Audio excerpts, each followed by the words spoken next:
Pois bem, como eu havia anunciado, depois de 2 sábados cobrindo o conteúdo histórico, nós hoje entramos... Será que... descobriram? MacGyver. Fica melhor assim, né?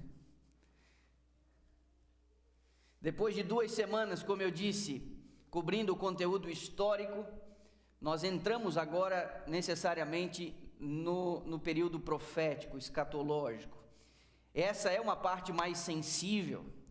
Se eu tivesse na minha assembleia, se eu tivesse na minha audiência nas últimas 2 semanas, uma pessoa de herança cristã, evangélica, protestante, dificilmente as últimas 2 mensagens entrariam meio atravessado pela garganta. Não, todos, historicamente olhando, as nossas observações, as nossas questões ali levantadas nas últimas 2 semanas passariam e nós unanimamente concordaríamos. Deus tirou Noé meio de uma geração corrupta, fica claro. Deus tirou Abraão no meio de uma geração corrupta, fica claro. Os seus descendentes, uma nação formada no meio de outras nações pagãs, apóstatas, fica claro. Fica claro também a infidelidade deste povo depois de se tornar relativamente grande. Fica evidente que eles foram ao outro extremo depois do exílio, numa tentativa de se guardarem contra a apostasia, um extremo tão horroroso que os fez não enxergar quando o cumprimento da maior de todas as promessas, a vinda do Messias, quando isso se dá nos dias dos judeus, no início da nossa era, no 1º século, eles não reconheceram, não é? Nós, se houvesse qualquer pessoa de origem cristã, mesmo não adventista, nas últimas 2 semanas diria, é isso aí mesmo. E ninguém discordaria ao olhar para a história e perceber que esse remanescente que sai de Israel e forma a igreja cristã que através dos livros do Novo Testamento, nas múltiplas cartas de Paulo e nas outras, dos seus outros autores, todos eles se viam como sendo parte do Israel de Deus. Eles não acharam que Deus tinha inaugurado um outro projeto, um outro plano. Havia uma desassociação com o sangue de Abraão, mas uma clara conexão com a fé de Abraão. E a igreja se via como o novo Israel de Deus. Mas é o mesmo plano, e ninguém discordaria disso. Ninguém discordaria que a igreja apostata, durante séculos, na Idade Média, a igreja apostata, ninguém discordaria quando nós, ao olharmos o Apocalipse, e ali constatarmos que o profeta chega a associar a imagem de uma igreja que outrora fora pura, agora descrita na figura de uma prostituta. Ninguém discordaria, mas hoje a coisa vai complicar um pouco, porque chegamos numa era que toca os limites da minha e da sua história. E se ninguém pode discordar com o fato de Noé, Abraão ou qualquer um dos outros citados terem sido tirados do todo para formar o remanescente, hoje é possível que haja uma certa discordância. Apocalipse capítulo 12, o verso 17, é sem dúvida nenhuma a passagem mais importante na identificação do remanescente escatológico. Apocalipse capítulo 12, o verso 17, lemos na minha versão: irou-se o dragão contra a mulher, e foi pelejar com os restantes da sua descendência, os que guardam os mandamentos de Deus e têm o testemunho de Jesus. Esse capítulo 12 de Apocalipse é dentro de uma estrutura, dentro das múltiplas formas de você enxergar o Apocalipse, o capítulo 12, ele é o centro do livro do Apocalipse. Não tanto pelo conteúdo, a quantidade de capítulos que você tem antes e que tem depois, mas vários estudiosos apresentam um esquema para você compreender o livro do Apocalipse, tendo o capítulo 12 como o centro da questão. O capítulo 12, se você observar, por exemplo, num dos múltiplos esquemas que você pode utilizar para enxergar o livro do Apocalipse, esse aqui é um deles. Existem outros, tá bom? Isso aqui que você vê na tela é o que os eruditos, os estudiosos chamam de esquema em forma de quiasmo, é uma estrutura quiástica. Na literatura hebraica é muito comum você utilizar esse tipo de estrutura, é mais ou menos assim. Quando Davi compunha um poema, o início do poema de Davi batia com o final do poema dele. É como se um poema de Davi tivesse 10 estrofes. Tá? Se você quiser usar os termos para identificar na Bíblia, são 10 versos, o poema de Davi. O primeiro verso bate com o 10, os temas estão ligados. O segundo bate com o 9. O terceiro bate com o 8º, o quarto com o 7º, o sexto com o 5º. E esse sexto e quinto, eles formam o miolo, a coisa mais importante que Davi queria dizer no poema. As extremidades, elas vão se combinando e elas vão colocando o centro como a parte mais importante. Vários estudiosos enxergam o livro do Apocalipse tendo o tema do grande conflito no centro da questão. O conflito entre o bem e o mal. E esse é um dos esquemas. Você vê no início do livro do Apocalipse uma igreja militante e ao final uma igreja triunfante. Você vê o tribunal divino sendo presidido e você vê depois esse tribunal divino decidindo as coisas. E no meio dessa questão você tem o grande conflito entre o bem e o mal. As extremidades se conectam, dando destaque ao conteúdo central. Então, muitos estudiosos veem o grande conflito como sendo o tema central do Apocalipse. E esse grande conflito, ele gira em torno da adoração, de quem você adora, né? O Criador dos céus e da terra, ou a besta que é ali descrita no livro. Há também, por parte de outros estudiosos, uma tendência de você enxergar toda a escritura sagrada dentro dessa moldura do grande conflito. Eu tive vários professores que diziam que essa era a chave hermenêutica de Ellen White, como se ela utilizasse para interpretar o todo uma chave que abrisse essa interpretação. Essa chave de abrir a interpretação é o conflito entre o bem e o mal. E eu queria chamar a sua atenção, você e eu já lemos o primeiro texto de Apocalipse 12, 17, mas eu queria que você observasse um outro texto, que é o de Gênesis. Marca essa página aí de Apocalipse 12, mas eu vou pedir para você ir até a primeira folha da Bíblia, no capítulo 3 de Gênesis. O capítulo 3 é o verso 15. E lá diz assim, você conhece: porém, inimizade entre ti e a mulher, entre a tua descendência e o seu descendente, este te ferirá a cabeça e tu lhe ferirás o calcanhar. Então me permita colocar no quadro os elementos principais que a gente consegue enxergar nos dois versos, o de Gênesis 3,15, lá no início da Bíblia, e o de Apocalipse 12, verso 17, lá no último livro final da Bíblia. Você vê em Gênesis 3,15 a figura de Satanás, ilustrado como uma serpente. Em Apocalipse 12, no verso 17, esse Satanás, o mesmo, é descrito como um dragão. Apesar de nos versos anteriores, ali no 9, 8, ele também ser chamado de serpente, a antiga serpente. Você vê em Gênesis 3,15 uma mulher, você vê em Apocalipse 12 uma mulher, você vê em Gênesis 3,15 que existe uma importância grande na semente da mulher, você vê em Apocalipse 12, 17 uma mesma importância, a semente da mulher, você vê em Gênesis 3,15 Deus estabelecendo uma inimizade, e você vê em Apocalipse 12, 17 uma ira e uma guerra entre as partes envolvidas. Nitidamente aqui, quando você olha para o capítulo 12 do livro do Apocalipse, você vai perceber que houve uma guerra no céu, esse conflito se dá no céu. Você vê no capítulo 12 que essa mulher, descrita de forma extraordinariamente bela, ela dá a luz na terra e o dragão persegue esta mulher para matar o seu filho, não consegue. Esse dragão ataca a mulher depois que ela dá a luz ao filho, ela não consegue dar fim ao filho, ela fere o filho, mas ela não consegue dar fim ao filho, e depois que a mulher dá luz a esse filho, esse dragão continua perseguindo essa mulher, ele ataca essa mulher. Isso tudo você vê discorrendo no capítulo 12 de Apocalipse.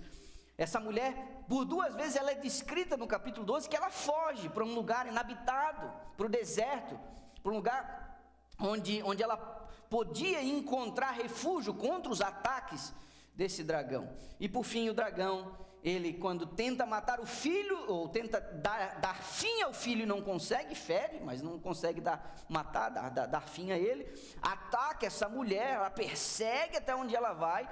Só que agora você vê no final do capítulo 12 que esse dragão, depois de todas essas investidas, ele agora concentra os seus esforços contra a semente, o resto da semente dessa mulher, do seu descendente.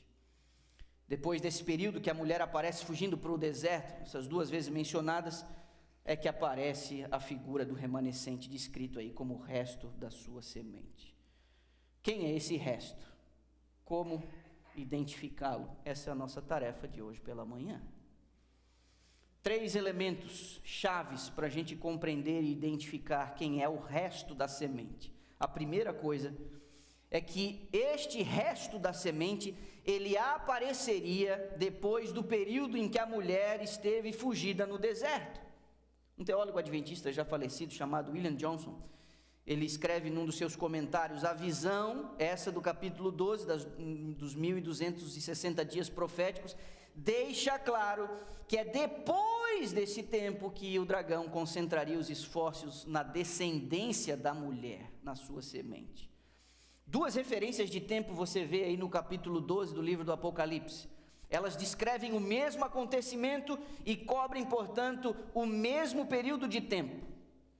Você tem um eco desses períodos proféticos do capítulo 12 lá no capítulo 7 do livro de Daniel. Você deve lembrar, eu não tenho condições hoje de destrinchar tudo, ler todo esse conteúdo, mas você deve lembrar que Daniel, você tem blocos proféticos no livro de Daniel. O livro de Daniel e o livro de Apocalipse, eles vivem entrelaçados. Existem temas que o livro de Daniel vai apresentar que são chaves para você interpretar o que depois, mais tarde, é revelado a João. E o capítulo 7 de Daniel com o capítulo 12 e 13 de Apocalipse tem uma forte conexão, eles estão falando de uma mesma coisa. Lembre-se, esse é o padrão de revelação profético, repetição e ampliação, repetição e ampliação. Pois bem, Daniel em capítulo 7 descreve uma visão lá, ele viu 4 animais. Você deve lembrar, o primeiro, um leão com asas, o segundo, você tinha um urso com 3 costelas na boca, você tinha um terceiro animal, um leopardo com 4 cabeças e asas, você deve lembrar. E o quarto, Daniel não consegue encontrar nenhum tipo de referência para dizer, olha, parece com tal coisa. Não, ele só diz que é um animal terrível e espantoso. É isso que Daniel vê lá no capítulo 7. São 4 animais em sucessão. Ele diz mesmo que esses animais eram 4 reinos em sucessão, um surge depois do outro. Só que ele diz que esse quarto animal terrível e espantoso, ele tinha algumas características. Uma delas é que tinha 10 chifres na cabeça. E ele diz que um dos chifres surge quando 3 caem, e esse chifre, ele estava em destaque. Entenda uma coisa, não há um quinto animal. Há uma parte do quarto animal. Esse poder que surge na figura desse chifre pequeno, que falava com insolência, blasfêmia, que guerreava contra os santos do Altíssimo, que mudava os tempos e a lei, este chifre não é um quinto animal, esse chifre é uma parte do quarto animal. Isso tem que ficar claro, porque isso define completamente a profecia.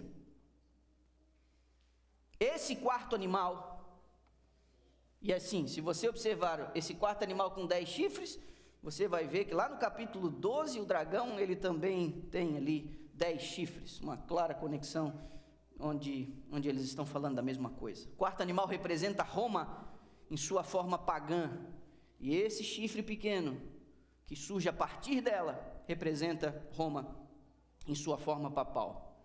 O chifre pequeno, como eu disse, não é um animal distinto, mas uma parte integrante desse quarto animal. Agora, Daniel 7 também nos apresenta uma referência de tempo, a mesma de Apocalipse 12.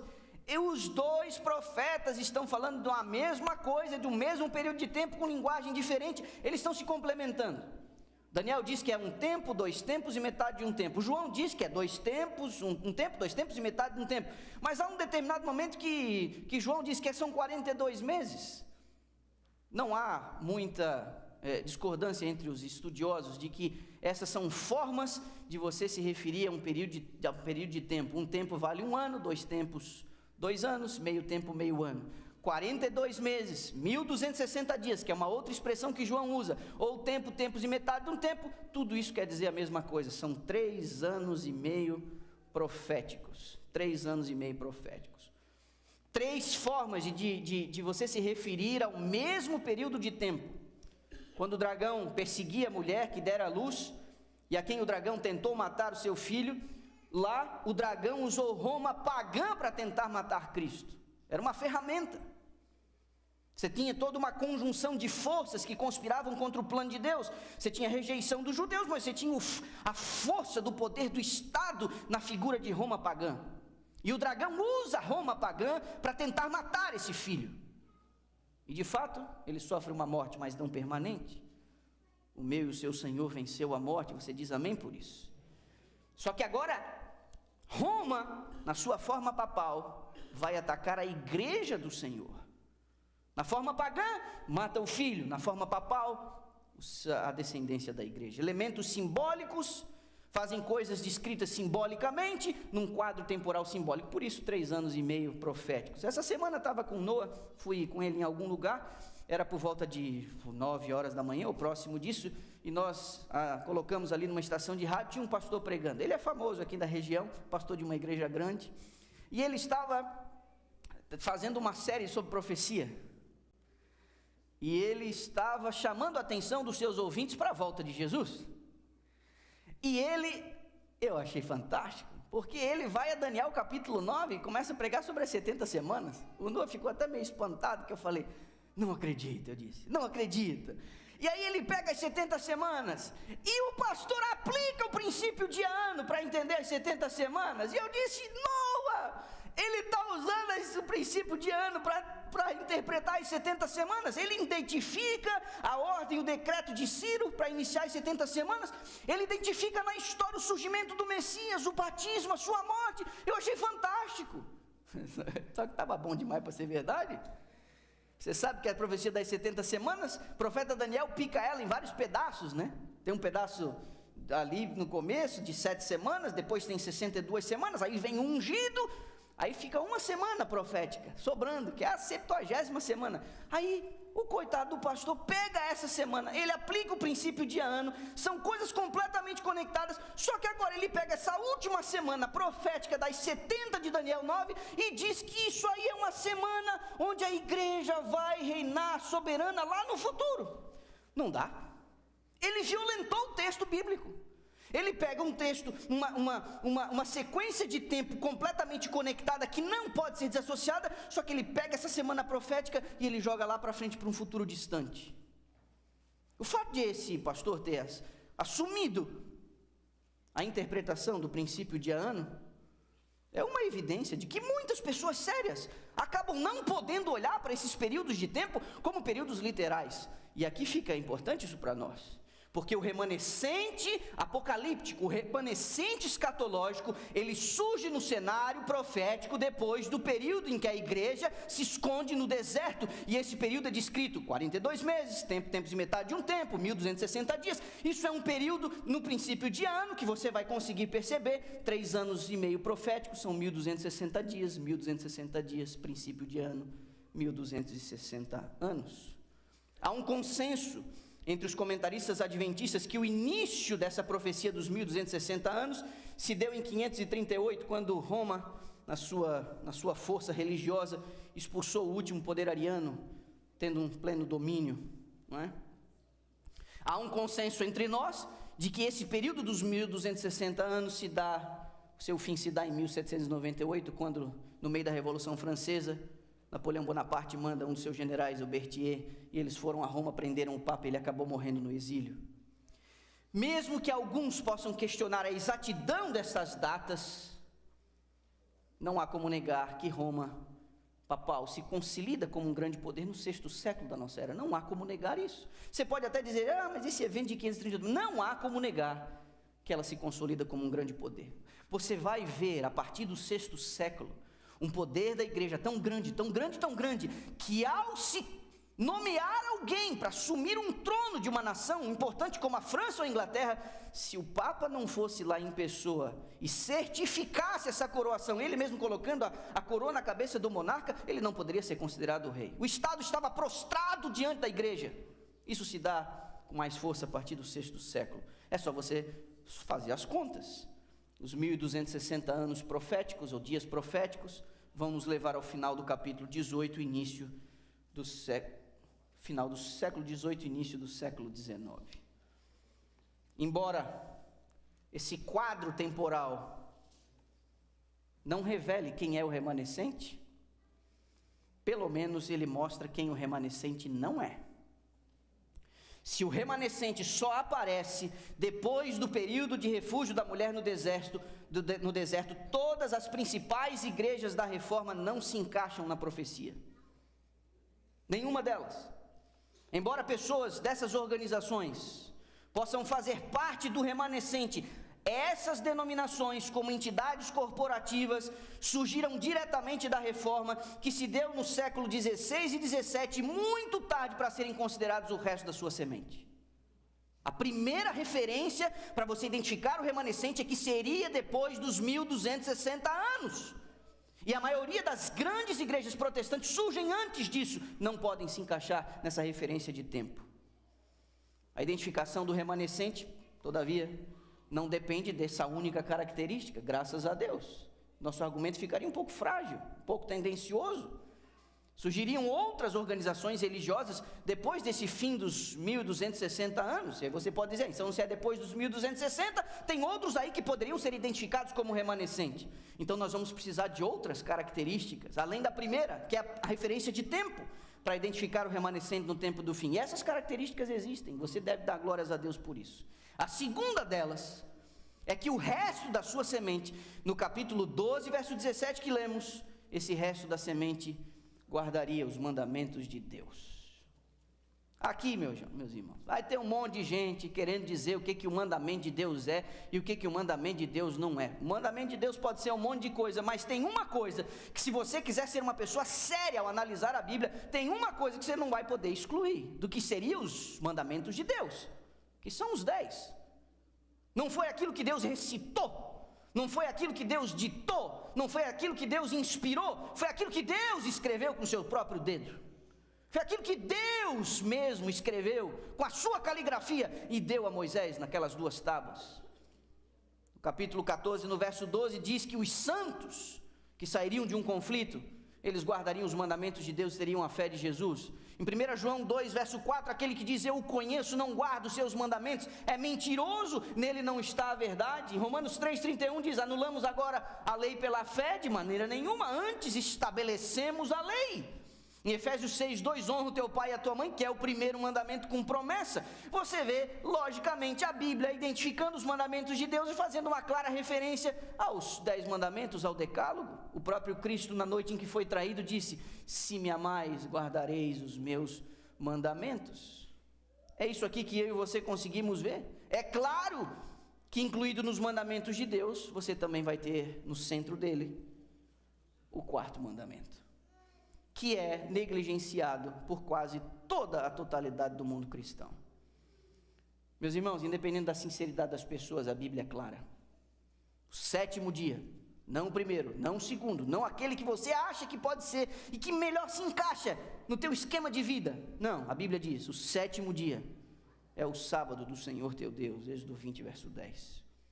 A importância do sábado é ainda mais clara em Apocalipse capítulo 14, no contexto dos últimos dias, um anjo, usando uma linguagem diretamente do 4º mandamento, chama os habitantes da terra a adorar aquele que fez os céus, a terra, o mar e a fonte das águas. O livro do Apocalipse apresenta uma guerra entre o bem e o mal, e as pessoas vão estar divididas entre 2 grupos, os que adoram aquele que fez os céus, o mar, a terra e a fonte das águas, uma citação do 4º mandamento, é o único dos mandamentos que identifica Deus como sendo o Criador, em contraste com aqueles que vão adorar a besta e a sua imagem, lá no verso 9. No centro do conflito acerca da adoração, o povo de Deus é descrito como aqueles que guardam os mandamentos de Deus e têm a fé em Jesus. Aqui, como em Apocalipse 12, 17, os mandamentos de Deus são postos em relevo. De todos os mandamentos, é interessante, não é? De todos os mandamentos, só o 4º trata especificamente da adoração do Senhor, como aquele que fez o céu, a terra e o mar. Não há dúvida, portanto, minha querida igreja, de que quando o Apocalipse fala sobre o remanescente que guarda os mandamentos de Deus, o 4º está incluído. É irônico, não é? Porque não parece haver muito entre os nossos irmãos cristãos evangélicos Nenhuma dúvida em relação à importância dos outros 9. Nenhuma dúvida. E se perguntarem para você, por que você guarda o quarto mandamento? Você vai dizer, pela mesma razão que eu guardo o 7º. Pela mesma razão que eu guardo o 2º, o 10º, o 3º e o 5º. Pela mesma razão, a razão é a mesma.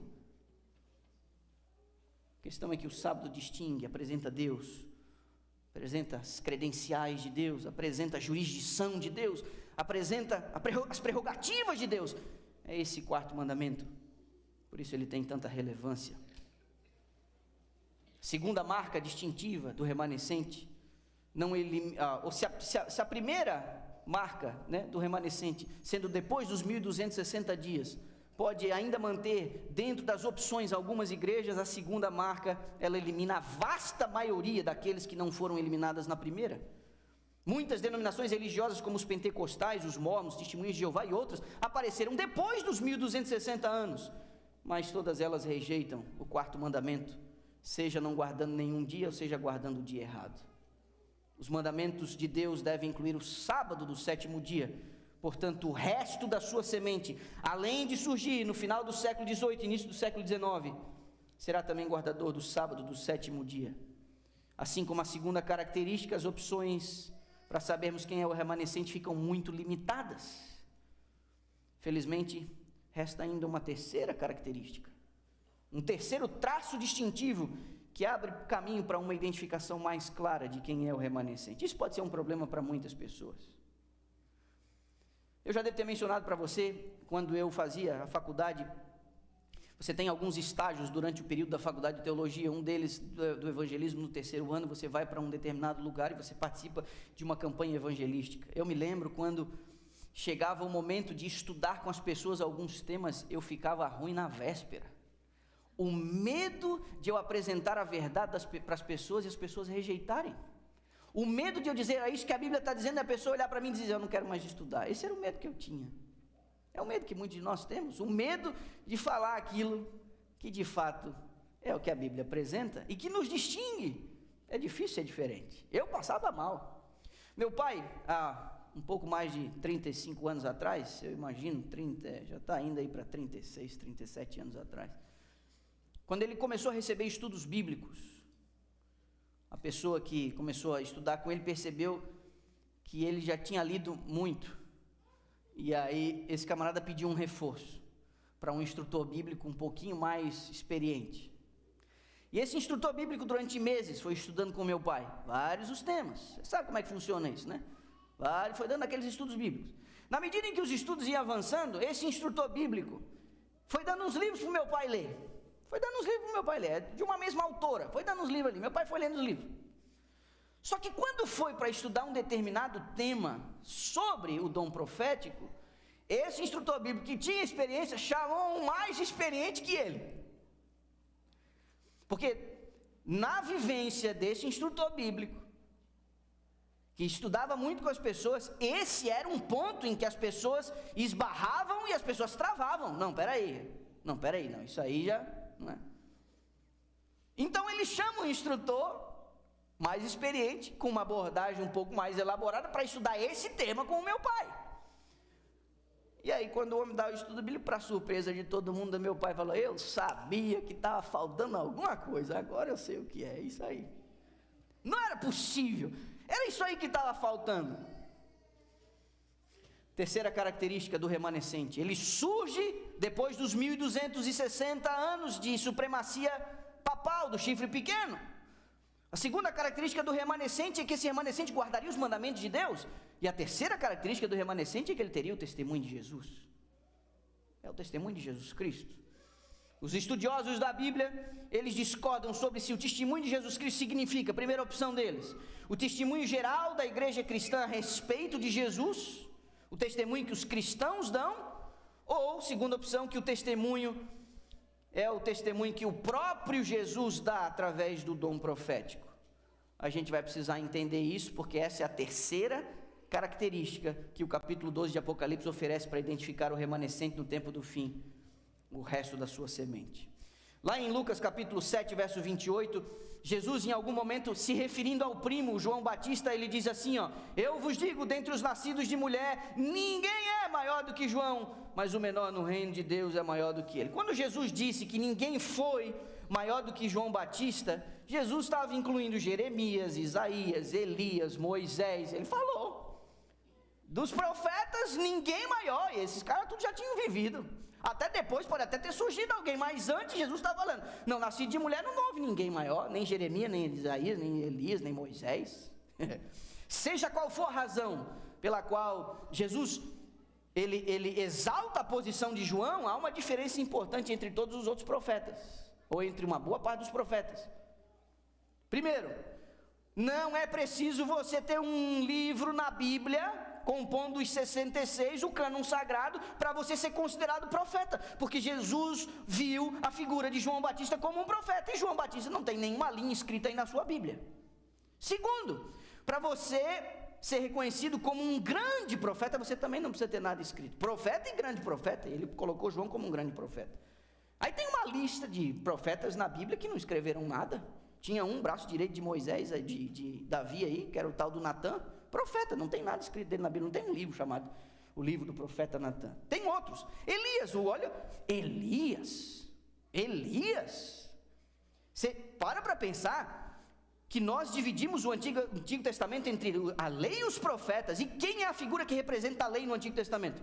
Moisés. E quem é a figura que representa os profetas no Antigo Testamento? Elias. Qual é o livro que Elias escreveu? Nenhum. Natã não escreveu, Elias não escreveu, Gade não escreveu, Aías não escreveu, Semaías, Ido, Azarias, Eliseu fez um monte de milagre, nenhum livro. Todos profetas, grandes profetas. Mas você também tem não só a figura de homens, você tem Débora, você tem Ulda, você tem Ana, você tem as filhas de Filipe, que a gente não sabe o nome.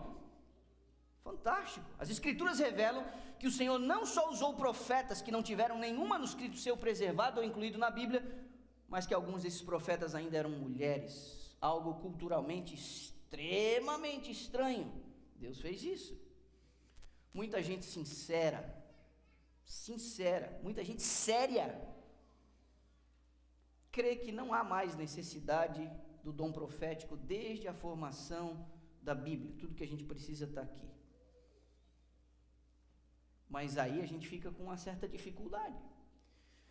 Porque se as pessoas, ao rejeitarem qualquer possibilidade do dom profético, dizem que tudo que é preciso está aqui, a gente precisa entender como que a gente faz para compreender, por exemplo, Paulo em Efésios capítulo 4, lá no verso 8, no verso 11, no verso 12 e no verso 13. Ele diz que quando Cristo subiu às alturas, ele levou o cativo o cativeiro e concedeu dons aos homens. O apóstolo Paulo diz que ele mesmo concedeu uns para apóstolos, outros para profetas, outros para evangelistas, outros para pastores, outros para mestres. E o apóstolo Paulo diz, para o aperfeiçoamento dos santos, para a edificação do corpo, até que todos cheguemos à unidade da fé e ao pleno conhecimento do Filho de Deus. Ou seja, Cristo sobe ao céu, desce, concede dons, estes dons visam o crescimento, o aperfeiçoamento da igreja, e dentre estes dons, o apóstolo Paulo diz que tem o dom profético. Há uma outra igreja, a igreja de Corinto, lá no capítulo 1 da carta aos Coríntios, versos 5 a 7, o apóstolo Paulo diz assim, porque em tudo fostes enriquecidos em Jesus, em toda a palavra, em todo conhecimento. Agora olha aqui, assim como o testemunho de Cristo, tem sido confirmado em vós, de maneira que não vos falte nenhum dom, aguardando vós a revelação do nosso Senhor Jesus Cristo.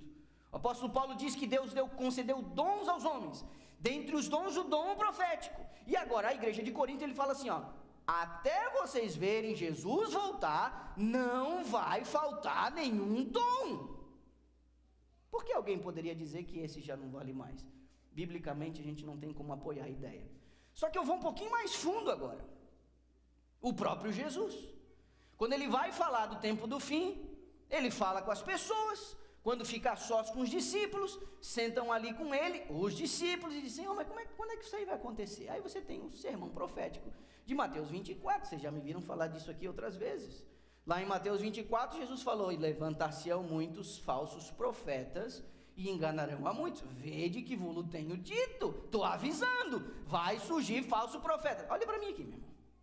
Se Jesus disse que era para tomar cuidado com um falso profeta,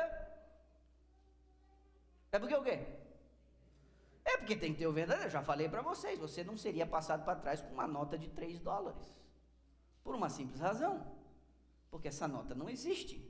Se Jesus diz que há um falso, pressupõe a existência de um verdadeiro.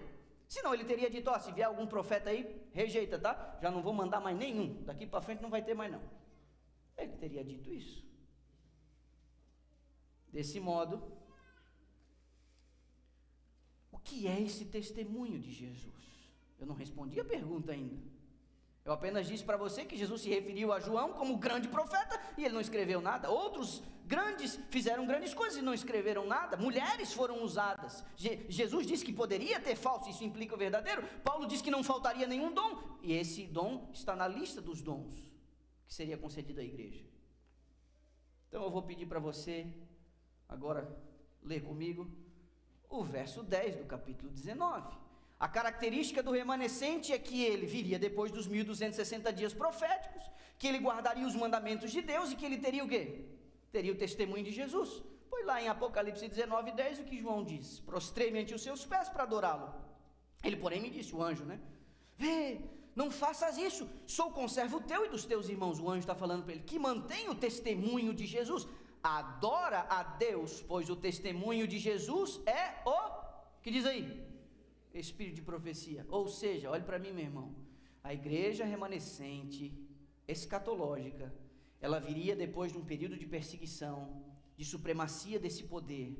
Isso se dá no final do século XVIII, início do século XIX, elimina um monte de possibilidades. Essa igreja guardaria os mandamentos de Deus, isso inclui o quarto, elimina um monte de possibilidade para se identificar o remanescente. E esse remanescente teria manifestado em seu meio o dom de profecia, o testemunho de Jesus.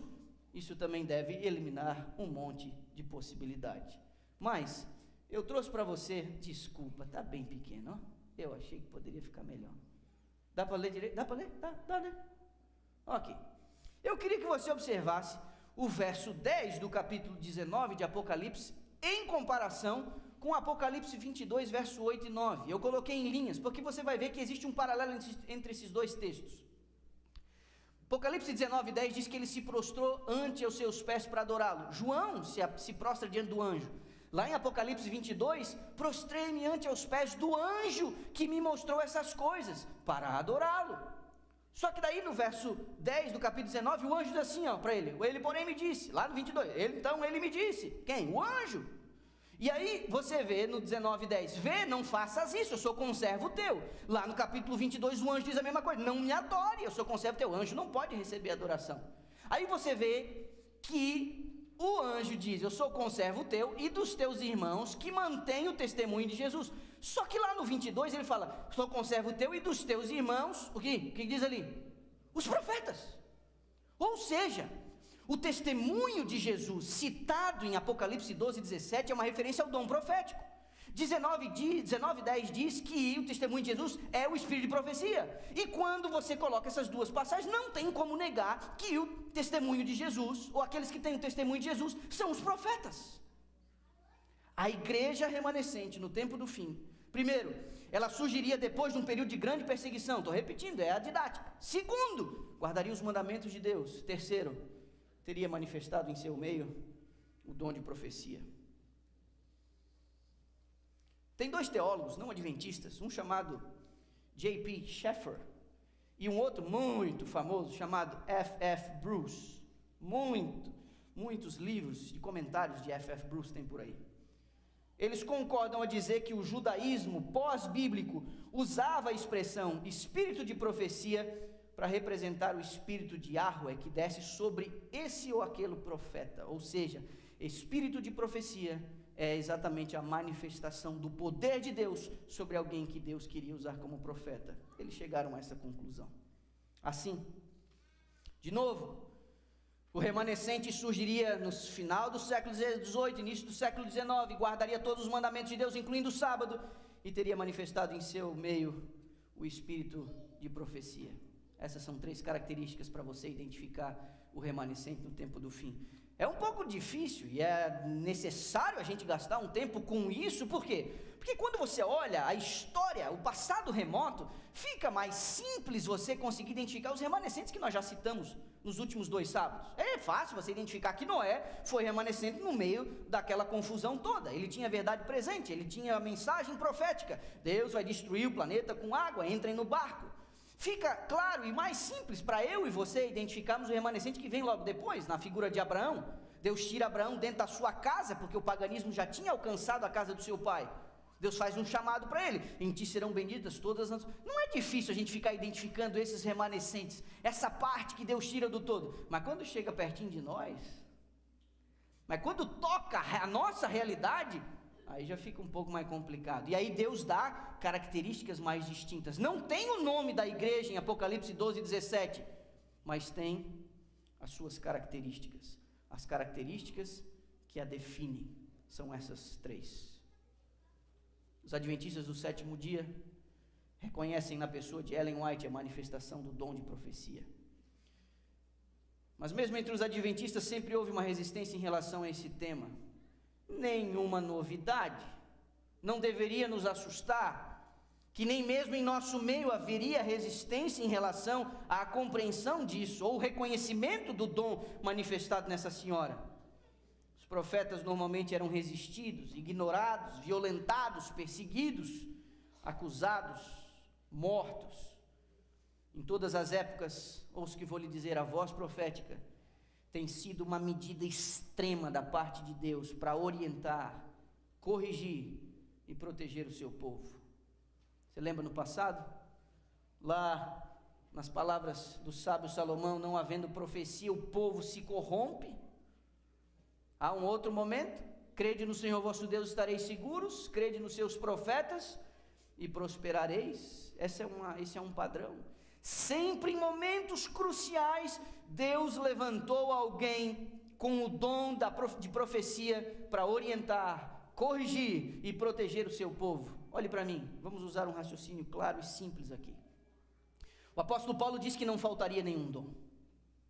Eu e você reconhecemos que o maior de todos os eventos da história da humanidade, sem dúvida nenhuma, é a consumação do plano da salvação, que se dá na primeira parte, quando Cristo vem e morre em nosso favor. Mas você acha que, tendo vindo a primeira vez, ele não voltaria para reclamar os seus troféus? Os troféus da sua vitória sobre a morte? Não, o maior acontecimento está para acontecer, é o retorno do nosso Senhor Jesus Cristo. Você acha que antes desse grande evento, com proporções globais, num conflito jamais visto, numa crise jamais experimentada, Deus deixaria o remanescente sem a orientação e a ajuda do dom de profecia, se assim ele fez em todas as épocas antes? Há um padrão histórico aqui.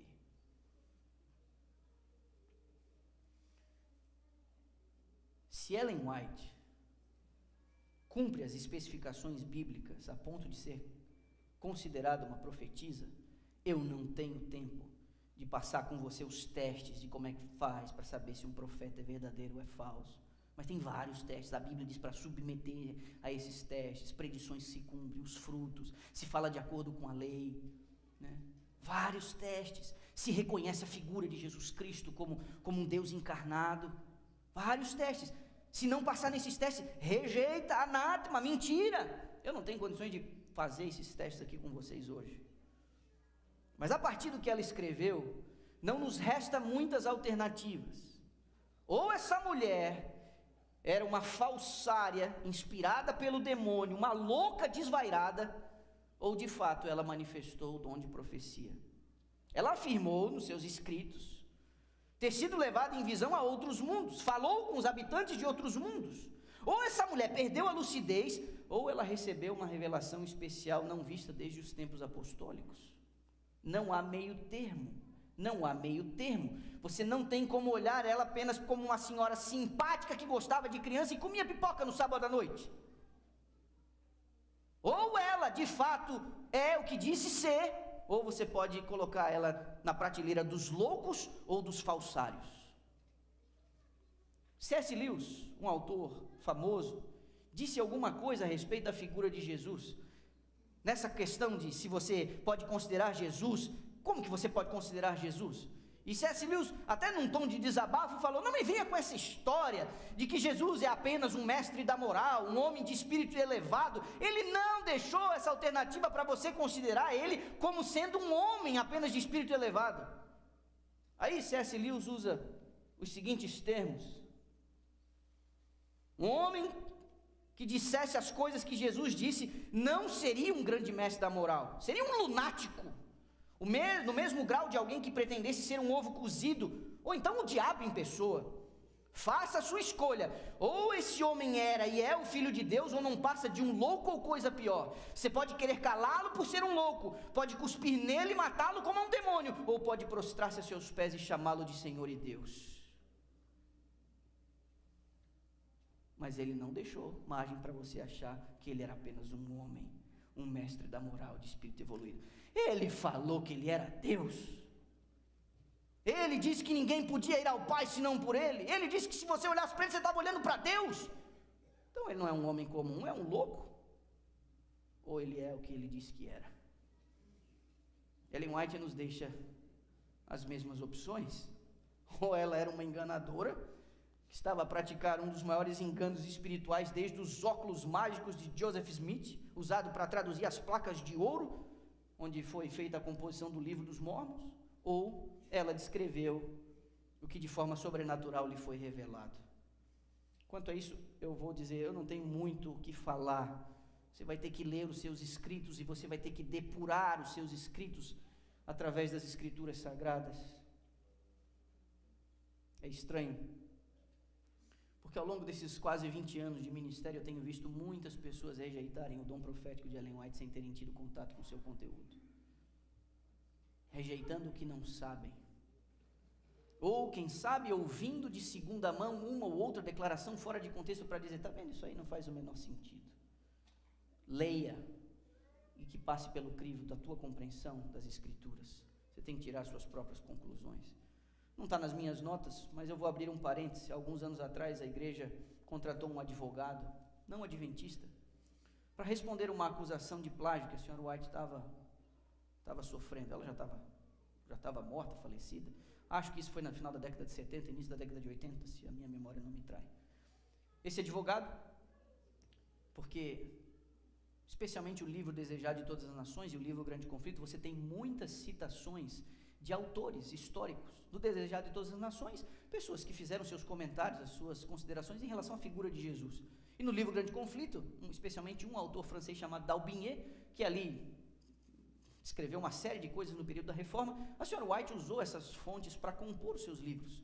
Então, em algum momento alguém a acusou de plágio, né? Um advogado foi contratado, um especialista em direitos autorais, que analisou o tipo de lei que vigorava à época.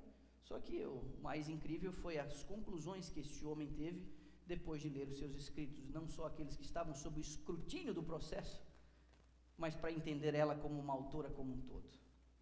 Qualquer dia desse você pode procurar aí o depoimento deste advogado depois de ter lido o conteúdo dessa senhora. Não há dúvida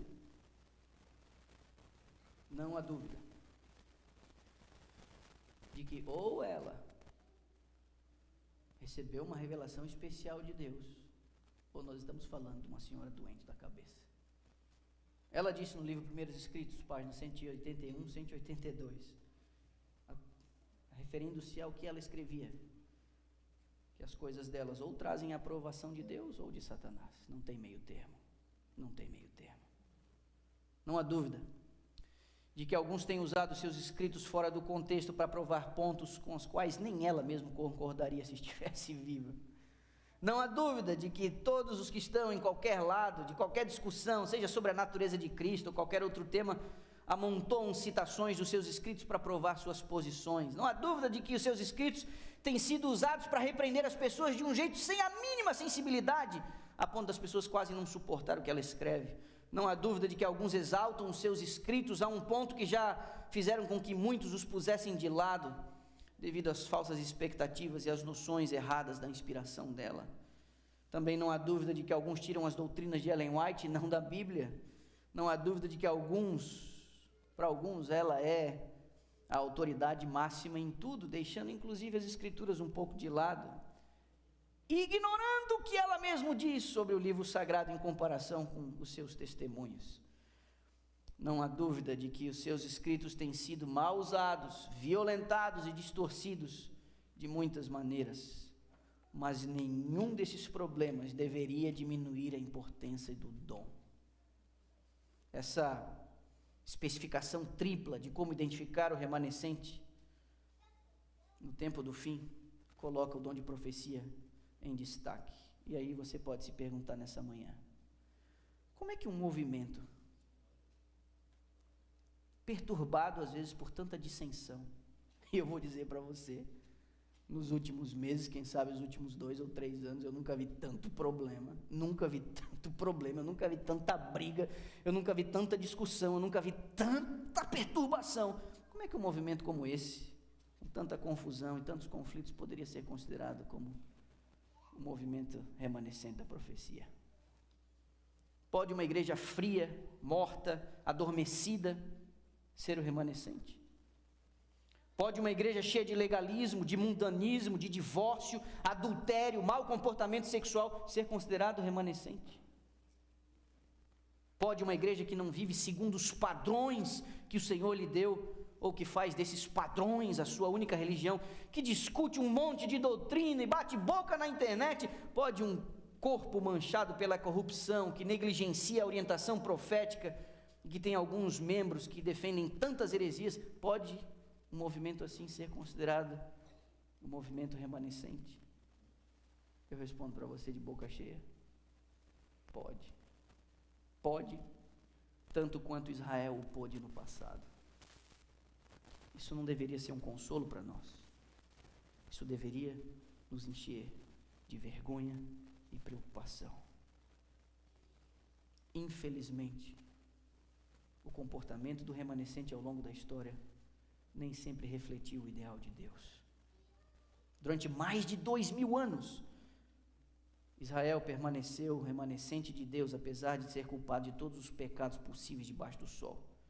Mesmo depois de séculos de apostasia, corrupção, pecado, decadência, mal, Israel ainda permanecia como povo remanescente de Deus. Ouça o que vou lhe dizer. O remanescente, como entidade coletiva, nunca foi definido exclusivamente pela santidade dos seus membros, mas sim pela luz avançada que possuía da verdade. Desde aqueles que entraram no barco com Noé até a reforma protestante, o remanescente coletivo tem sido definido mais pela luz que possuía do que pela santidade daqueles que possuíam essa luz. Isso deveria nos consolar? Isso deveria nos colocar numa condição de: não, então está tudo bem, é tudo como sempre foi. Até a primeira vinda de Cristo, a formação da igreja cristã, por exemplo, Israel tinha uma revelação mais completa do Senhor do que qualquer outra religião. Independentemente de quão corrupta a nação tinha se tornado, independente de quão afastado estavam da vontade de Deus, tanto sob a apostasia do primeiro templo, quanto sob o legalismo e justiça própria do segundo, Israel continuava sendo e tendo a mais luz do que os seus povos vizinhos. Imagina um judeu descontente com o estado e a condição moral da sua nação, do seu povo, da sua gente ou da sua família. Para onde um judeu descontente iria? Vamos ver aqui algumas opções. Para o culto romano do deus Sol, para a adoração egípcia de Rã, para os grandes cultos dos mistérios, iria para a religião de Diana em Corinto, ou para o culto cananita de Baal. Você acha realmente que os judeus teriam alguma opção melhor, sabendo o que sabiam?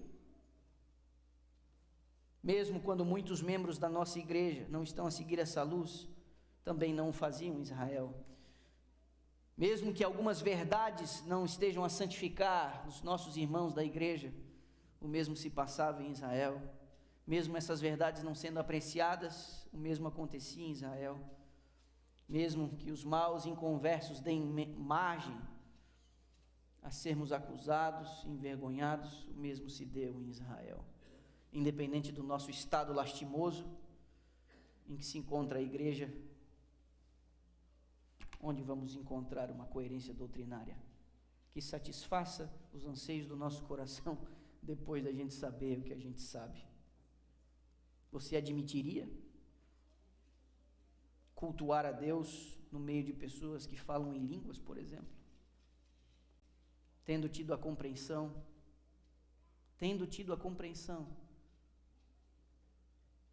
que o dom de línguas referido nas Escrituras tinha que ver com idiomas, línguas conhecidas e não línguas estranhas.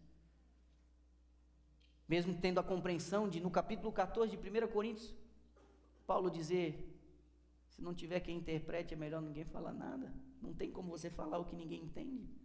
Vão passar na calçada da igreja e vão dizer, são doidos. É isso que está dizendo lá. Como é que você conseguiria? Você iria congregar com alguém onde um pastor assumiria o púlpito num sábado pela manhã e dizendo assim, você já aceitou Jesus Cristo como seu Salvador, então fica tranquilo, uma vez salvo, salvo para sempre. Ignorando passagens como, cuida para ninguém tomar a tua coroa. Toma cuidado para você não cair. Persevere até o fim, então você será salvo. Você admitiria cultuar a Deus num lugar onde as pessoas dizem, não, a lei foi abolida, estamos sob a graça, agora não, está tudo certo.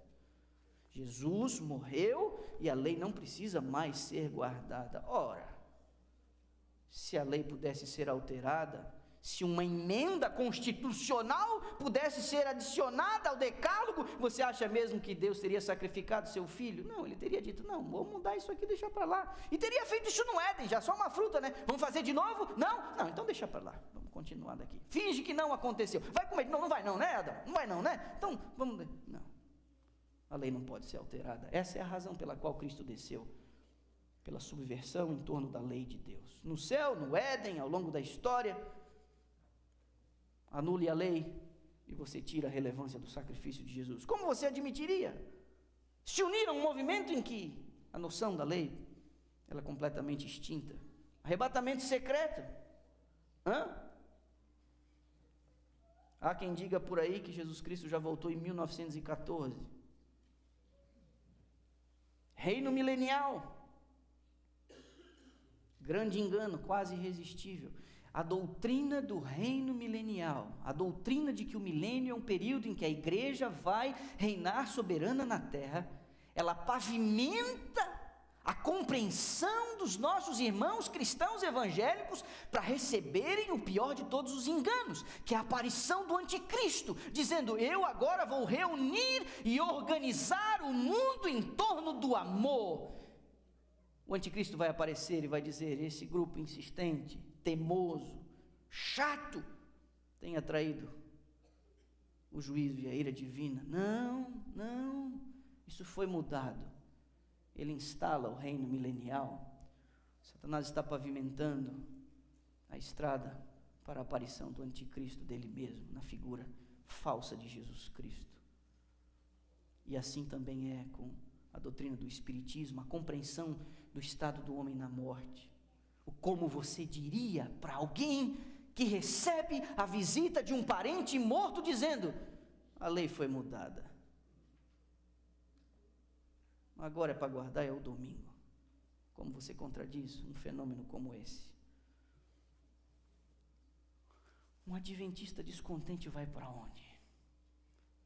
As opções dele são tão poucas como a de um judeu descontente, apostatado.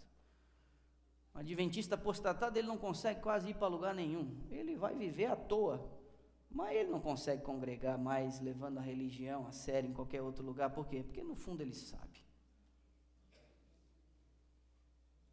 Essas doutrinas que rapidamente eu mencionei, são alguns dos erros que qualquer adventista procurasse uma igreja cristã conservadora, ele iria encontrar. Mas se ele procurar uma opção de igreja ainda liberal, os erros ainda são piores.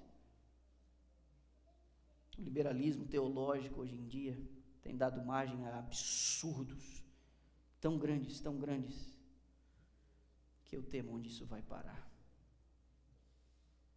Pesquisas revelam que igrejas liberais nem se opõem mais à doutrina da evolução. Os mormons acreditam que o nosso pai Adão chegou ao jardim, entrou nele um corpo celestial, ele tomou Eva, uma das mulheres, com ele, que Adão é o nosso pai, não temos outro com quem temos que lidar. Os queridos testemunhas de Jeová disseram que Jesus voltou à Terra em 1914. Não admira que diante de todo esse quadro religioso, o Senhor tivesse que suscitar uma igreja com a verdade presente.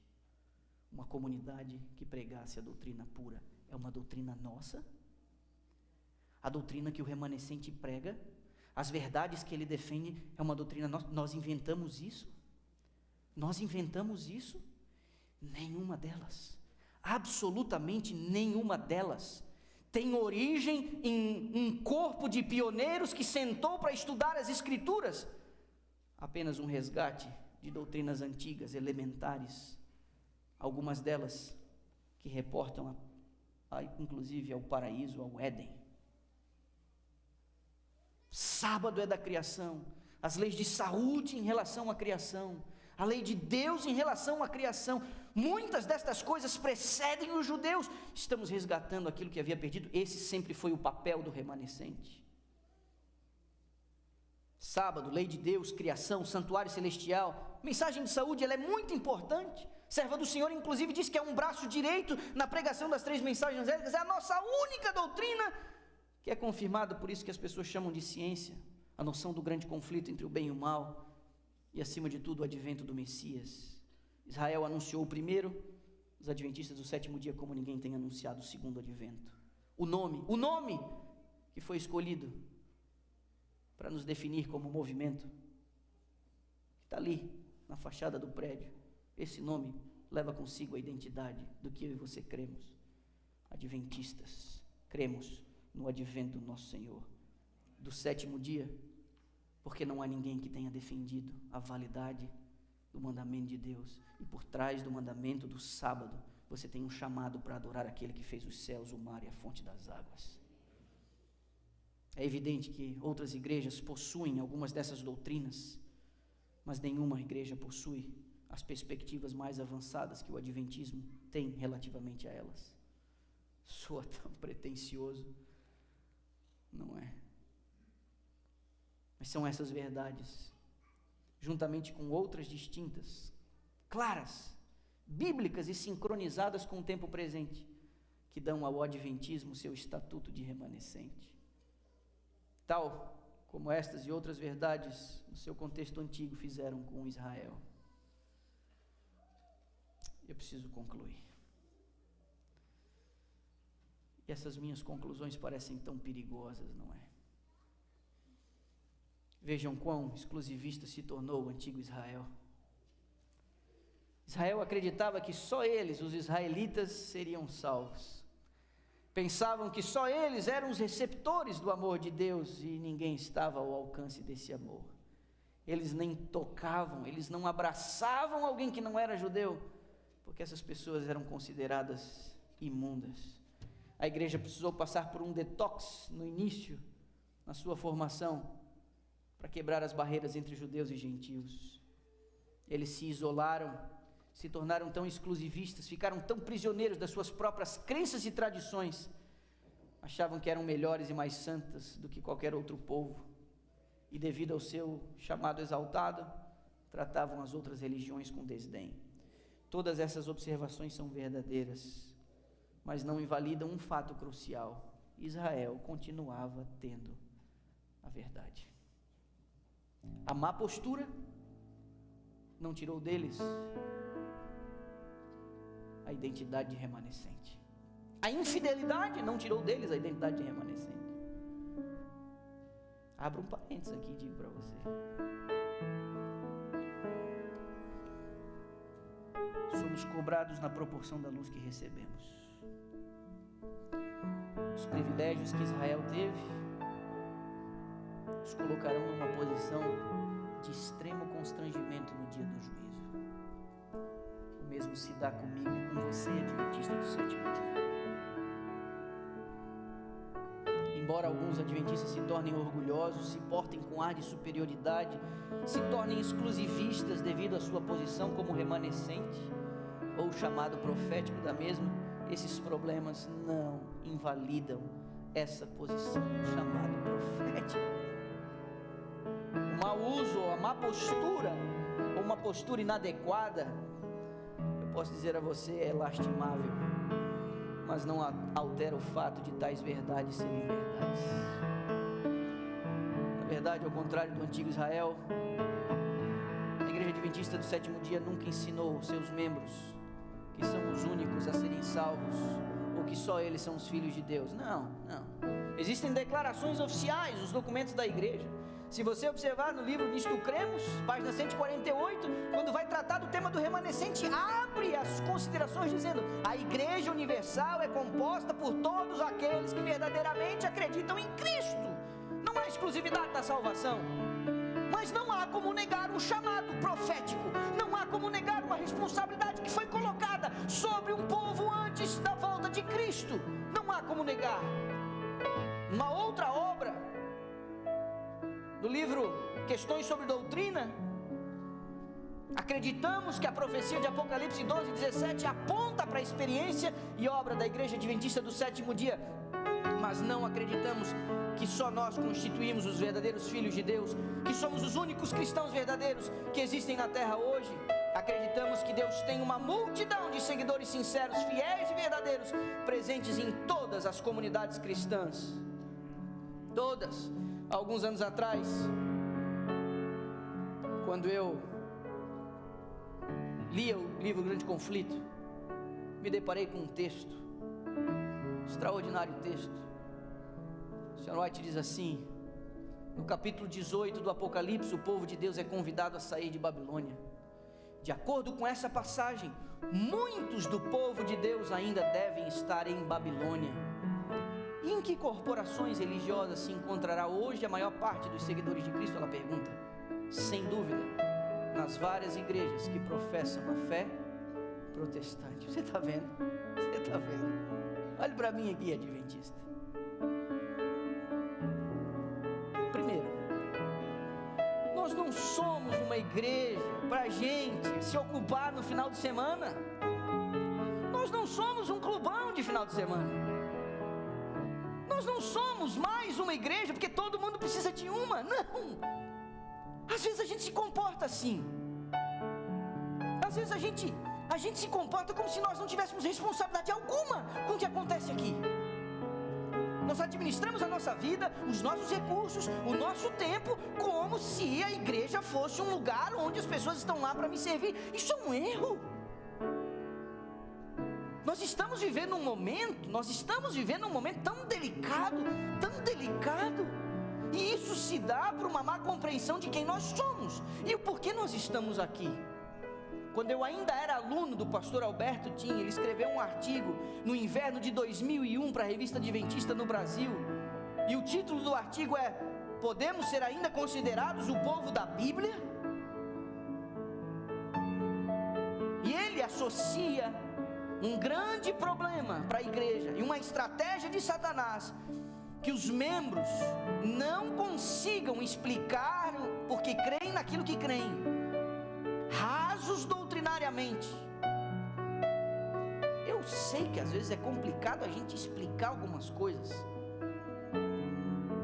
e eu também não quero inibir que você peça ajuda de pessoas mais experientes quando você precisa ter um pouquinho mais de base, mas a impressão que eu tenho é que alguns de nós herdamos esse negócio de ser adventista e não sabemos por que somos. Não conseguimos dar razão de nossa fé. Uma fé assim, tão frágil, vai fazer com que você, na hora que a coisa apertar, e nós vamos ver na semana que vem como as coisas vão apertar, num momento como esse você vai preferir optar por aquilo que é mais cômodo para você, por aquilo que é mais confortável para você. Você não vai resistir. E uma das coisas que surpreende é que muitas vezes nós temos vergonha daquilo que nós somos, como se você tivesse vergonha de dizer que você é o que você é. Como igreja, nós não acreditamos que somos os únicos a serem salvos. Nós não acreditamos que a maior parte do povo de Deus está aqui congregando sob a bandeira deste nome. Não.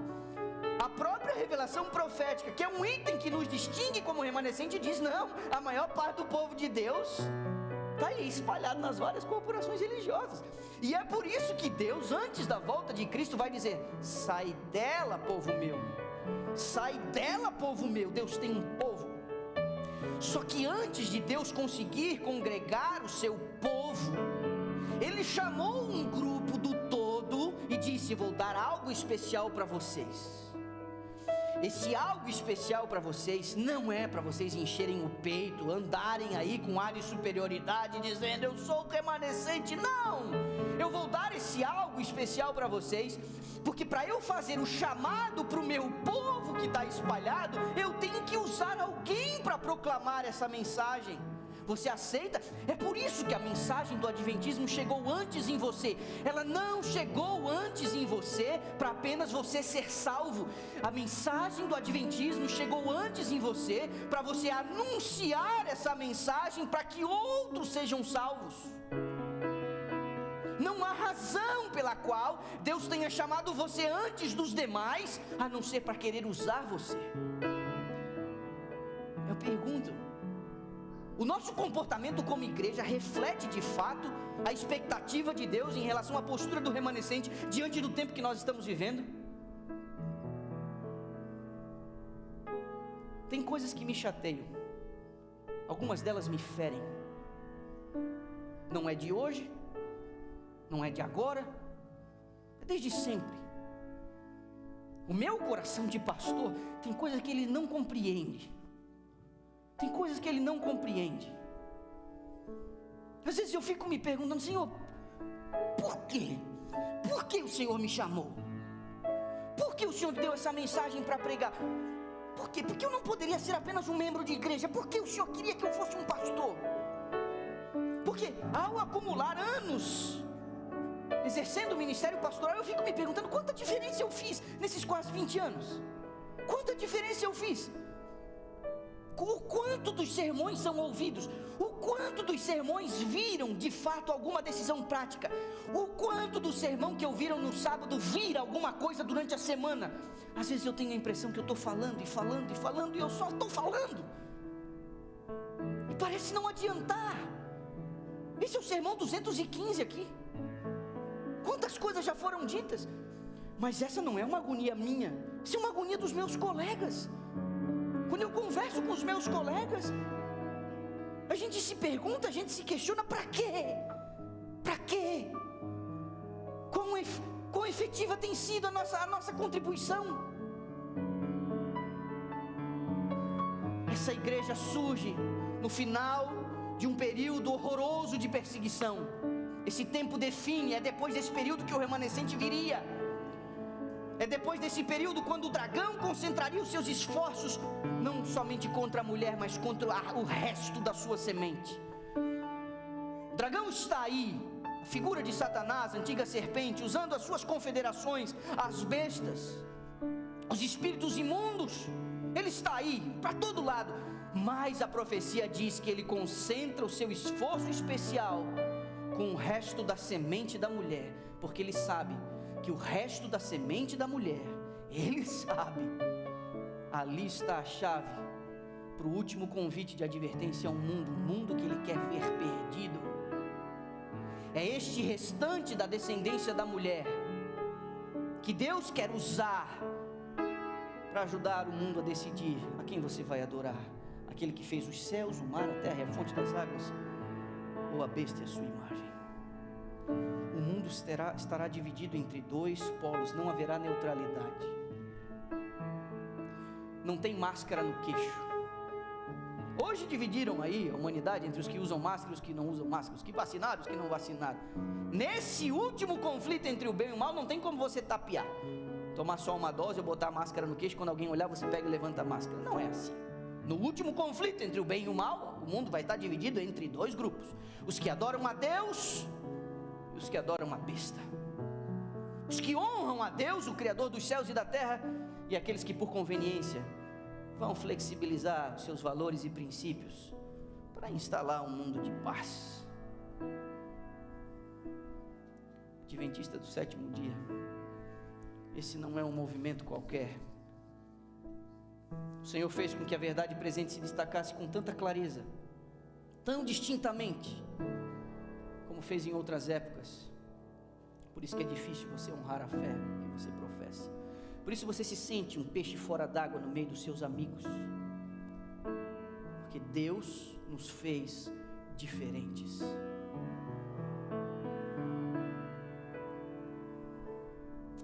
Eu quero fazer um apelo. Vou fazer um sábado que vem, mas quero fazer um hoje.